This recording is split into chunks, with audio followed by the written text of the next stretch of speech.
A arte ambiental é como Oiticica chamou sua arte. Não é com efeito outra coisa. Nela nada é isolado. Não há uma obra que se aprecie em si mesma, como um quadro. O conjunto perceptivo sensorial domina. Nesse conjunto criou o artista uma hierarquia de ordens, relevos, núcleos, bólides, caixas e capas, estandartes, tendas, parangolés, todas dirigidas para a criação de um mundo ambiental.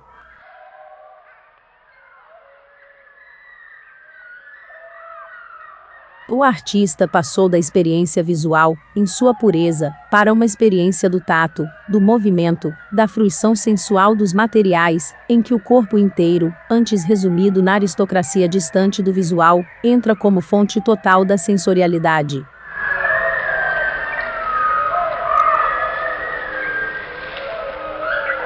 O próprio artista, cuja produção, como se sabe, não visou estabelecer categorias substitutivas para a pintura e a escultura, mas fundar ordens. Novas possibilidades de materializar a experiência em arte, capazes justamente de romper com comportamentos precondicionados diante da obra. Oiticica enfatiza que as ordens não estão estabelecidas, a priori, mas se criam segundo a necessidade criativa nascente.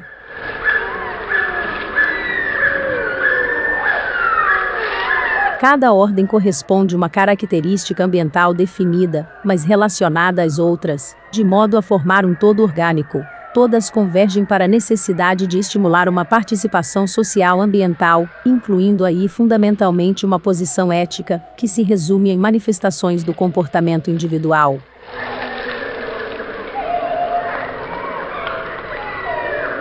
Ao todo, incluindo o parabólide e os contrabólides, ocorrem aproximadamente 70 inscrições de bólides.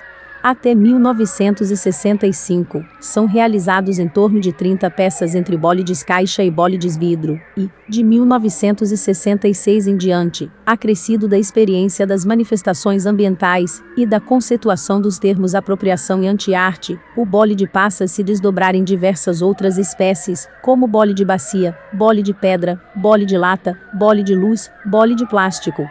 Em idos de 1967 surgem, relacionados com o suprasensorial, o bólide saco e o bólide cama.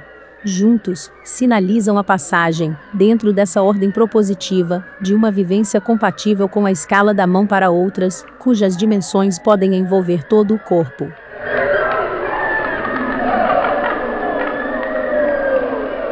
Em 1969, define-se o conceito de crelazer na produção do artista, e, entre os bólides, surge o bólide ninhos, que reúne 6 células ninhos na configuração do Éden, parte da Whitechapel Experience.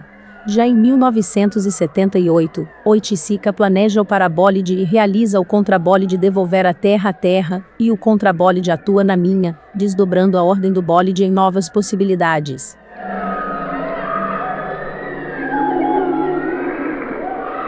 Acerca da obsessão da cor em Oiticica, Mari Carmen Ramírez aponta a emergência de 2 conceitos pivô na trajetória de Oiticica. Uma concepção sui generis de estrutura focalizada na superação dos limites formais da pintura concreta, e o tempo, uma espécie de subjetividade temporal, almejado na liberação da cor do sistema de representação.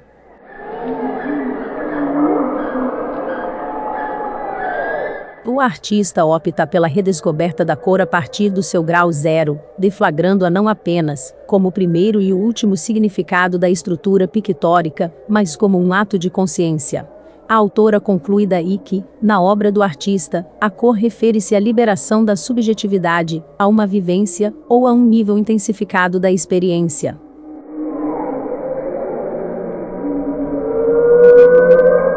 Para Oiticica, a pintura não é entendida sob os limites físicos ou representativos do quadro, mas, como aponta Márcio Doctors, na irredutibilidade imanente da cor.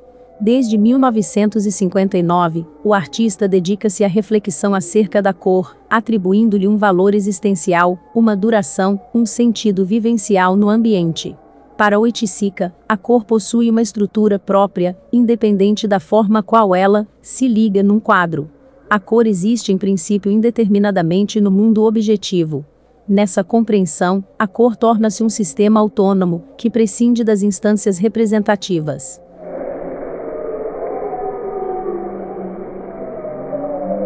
A experiência da cor, elemento exclusivo da pintura, tornou-se o eixo mesmo do que faço, a maneira pela qual inicio uma obra. A cor é uma das dimensões da obra. É inseparável do fenômeno total, da estrutura, do espaço e do tempo, mas como esses três, é um elemento distinto, dialético, uma das dimensões. Portanto, possui um desenvolvimento próprio, elementar, pois é o núcleo mesmo da pintura, sua razão de ser. Quando, porém, a cor não está mais submetida ao retângulo, nem a qualquer representação sobre este retângulo, ela tende a se corporificar, tornar-se temporal, cria sua própria estrutura, que a obra passa então a ser o corpo da cor.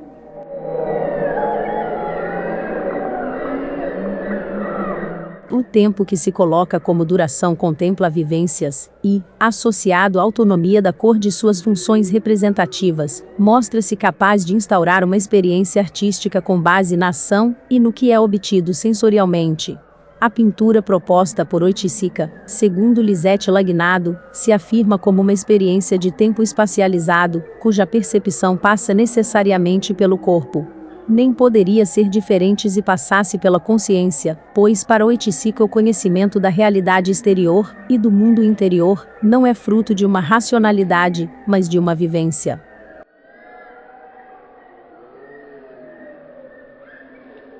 A apreensão da obra se dá à medida que o espectador, ao deslocar-se, absorve a estrutura cor, que se dá em faces tonais crescentes e decrescentes.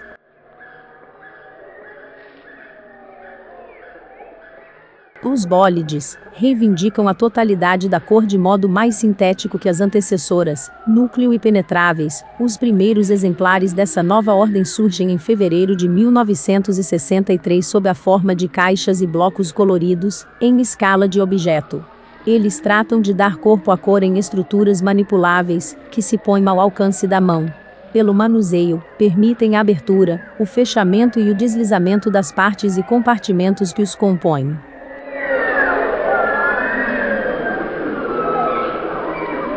Esses objetos assumem formas diversas mediante o movimento que o participante provoca, revelando diferentes arranjos que, evidentemente, vão além de uma única perspectiva visual.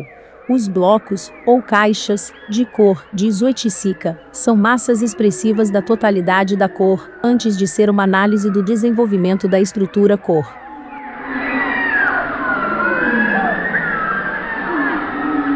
Nos primeiros bólides, a cor tende a expressar-se, como fenômeno estético puro nas várias formas em que aparece, pintada, em pó, e como um sistema total, reunindo em síntese todos os elementos estético-visuais, que já não aparecem como fatores visuais expressivos, mas como uma expressão total onde o elemento visual, o mais importante, se reúne também ao táctil, como fontes sensoriais fundamentais da expressão.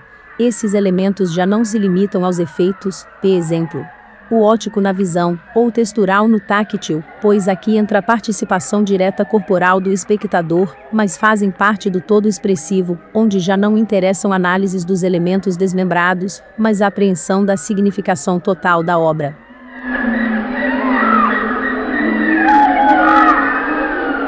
Nos textos de Oiticica, o termo transobjeto surge, para designar os objetos construídos com materiais pré-existentes.